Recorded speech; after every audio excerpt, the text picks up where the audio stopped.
Good morning, flower friends. I have failed in sharing my side gardens with you this year. So I've done front and back. Back's called my secret garden, front is my entrance garden. But my side garden is just as beautiful, and I think you need to experience it. Now, the one thing I have been kind of disappointed in this year is my Tess rose is usually covering this obelisk completely with blooms, and this year it's just struggling. I don't know if the gophers have been eating on it, which is entirely possible. So I may need to dig that up to save it, and that would be a task to do soon. Here are my daisies. My daisies are all starting to bloom. It's the time of year for them, and these were from a packet of seed called Crazy Daisies. And what is so great about them is they are all different. Each plant has different attributes. Now this one has the longest thin petals that are just so pretty. See how big it is in my hand? Just gorgeous.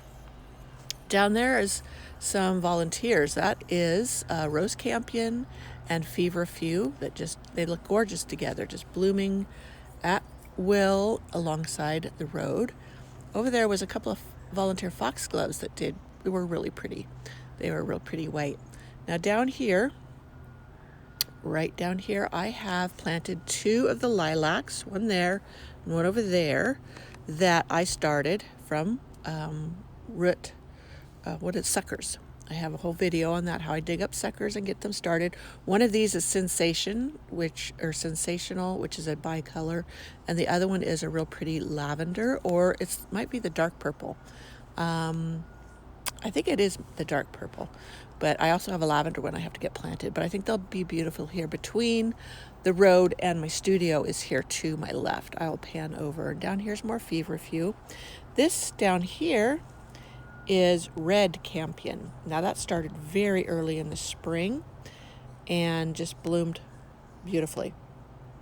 I need to deadhead it. It'll keep blooming, but I wanted to get some seeds. I wanted to see if I could start it from seed. A friend gave that to me. It grows wild by her creek. So we're going to pan over to my left. And here is a rose. This is Heirloom by David Austin. And it has just finished blooming, but it's got lots of new growth. And along here, this is, I'm pretty sure this is a red or a purple. It might be purple rooster bee balm, Renarda, but it seems to love it here. Oh, here's some of my heirloom.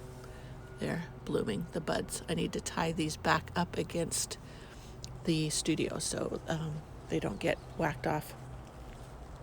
Down here is some iris. I have iris all along here too, but one of the geraniums that I dug up and divided right down there, that's Roseanne geranium, is doing quite well. It seems to like it there. Now this climbing rose, I'm going to come up, suffers terribly. This is a vintage rose, but this one gets powdery mildew so bad, and I try to keep it sprayed, but I'm going to dig it up and move it because I would like something here that doesn't look quite so shabby.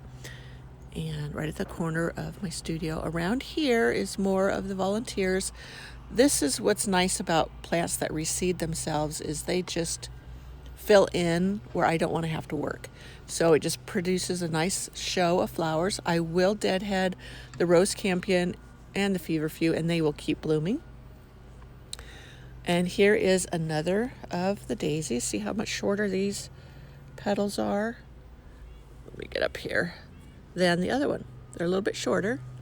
And I've got some foxgloves here going to seed. I'm letting a lot of them go to seed so I can do a video for you of how to save seeds of foxglove to replant in other areas. Now here's a good example of one of the daisies that has a shorter bloom or flower petals. There's one up here I'm going to show you really soon that is so interesting. And that is a barrel that is full of violas. These violas and pansies are like 2 years old. They just keep coming on. I need to deadhead them, and then they'll rebloom even prettier. Now down here is a container, galvanized container, that I planted my oriental lilies in. So we are going to get them, not have the gophers eat them. I got tired of feeding the gophers. I put some strawberry plants in there too, and yet they are completely dying on me. I don't know why. I try to keep this watered well. So let's go up beside my deck. This is the back stairs that go up to my deck. This is lattice. Right in here is my pistachio clematis. You can see that down in there. That one just climbs and blooms all summer. I have a thornless blackberry coming through, which I will dig up. It's underneath my deck. Dig it up, and I will put it along the back fence. I think that would make a nice green division back there. And here is my Grandpa Newt rose. It's just doing beautifully. I need to deadhead it a little bit, and it's climbing up. But look at this. I'll step back so you can really see it. And that is my Warsaw Nike clematis or clematis, however you wish to pronounce it. I showed you how, this is a group 3 pruning, and I showed you how I pruned it. And look how far it has come since then.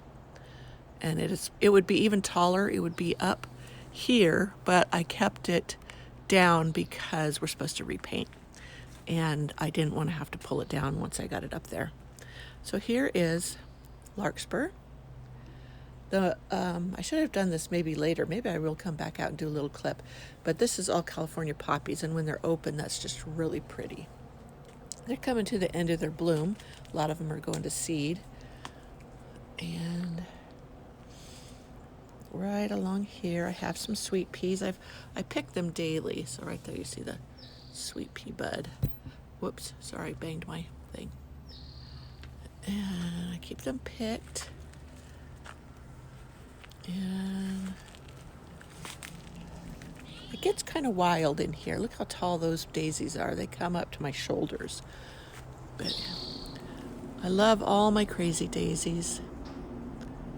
This one, it just looks normal, but you see how it's ruffly? Lots of layers of petals. And here is my Jubilee Celebration Rose. I need to deadhead this part up here. Got new buds coming right down there.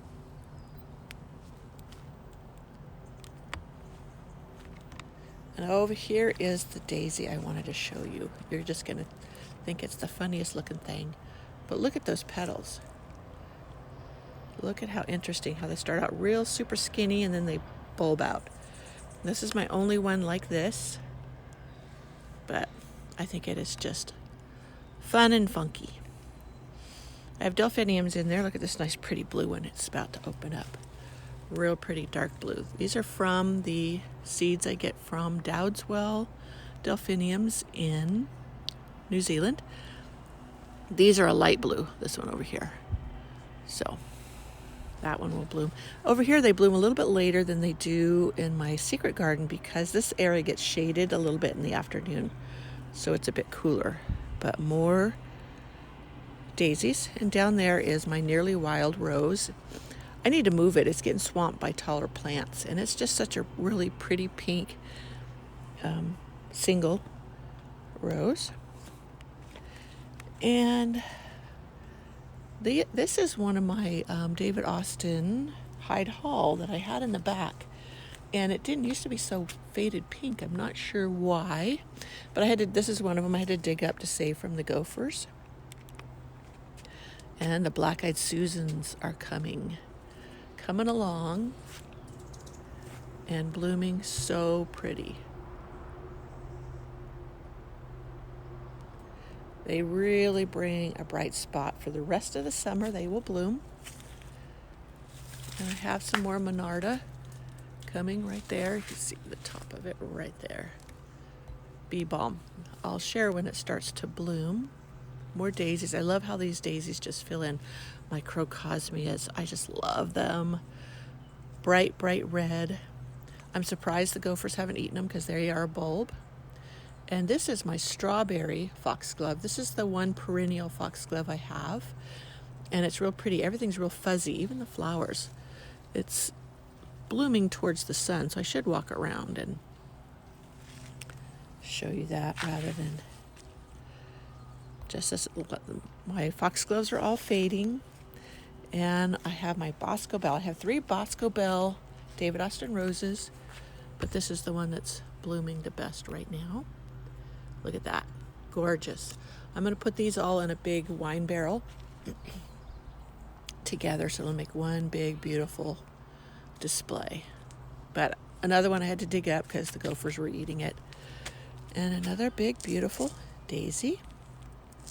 I'm going to pan back around so you can look from where I'm standing back towards my studio. So there is my studio back there. I think I'll back up so you can see. I didn't do along here, which is the faded iris. And I have my Franziska. What's the last part of it? I can't remember. Clematis. Now I took the arbor or trellis that it was climbing down, and I'm going to train it along the lattice here at the base of the porch.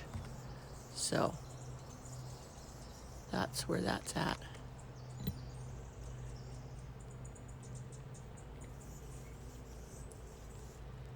And down there is Tiny Monster hardy geranium, not Heidi.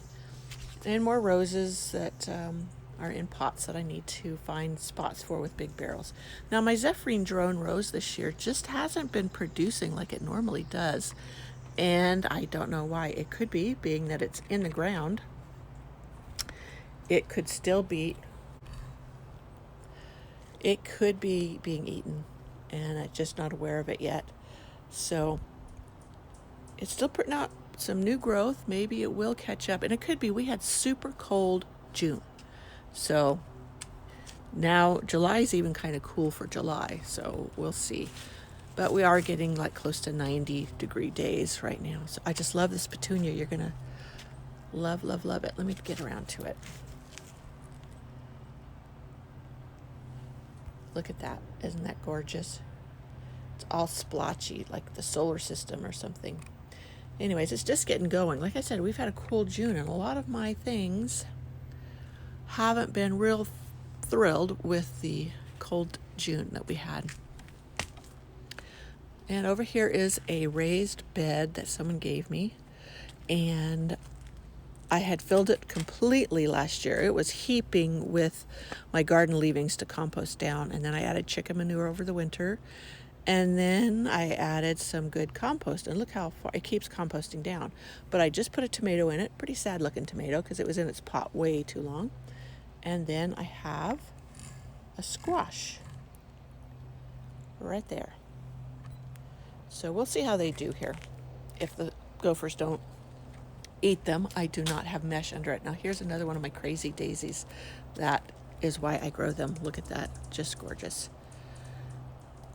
Just gorgeous. And I picked them in deadhead, and they continue blooming for a while. Not all summer, but I don't grow them for their length of time of blooming time. I grow them because they're so interesting and just really fun. So that is my side garden. And you hear the birds singing to me. And I hope you enjoyed this little garden tour. Still more work to be done, but I love it, especially alongside the road. I get a lot of people slowing down to see all the beautiful blooms. And once these daisies are done, then other flowers take over and provide their show. A lot of the black-eyed Susies and the crocosmias and roses kind of take over. But the larkspur down there beside the studio, the hummingbirds absolutely love it. That's why I leave it there, even though it's kind of tallish. But I can look out my French doors of my studio and I can see the hummingbirds. They absolutely love it, and they're always all over that. So I hope you enjoyed the little side garden tour. And I will be sure to share my front garden very soon, because I did a lot of stuff up there that I'm quite proud of. So I will see you in the next video.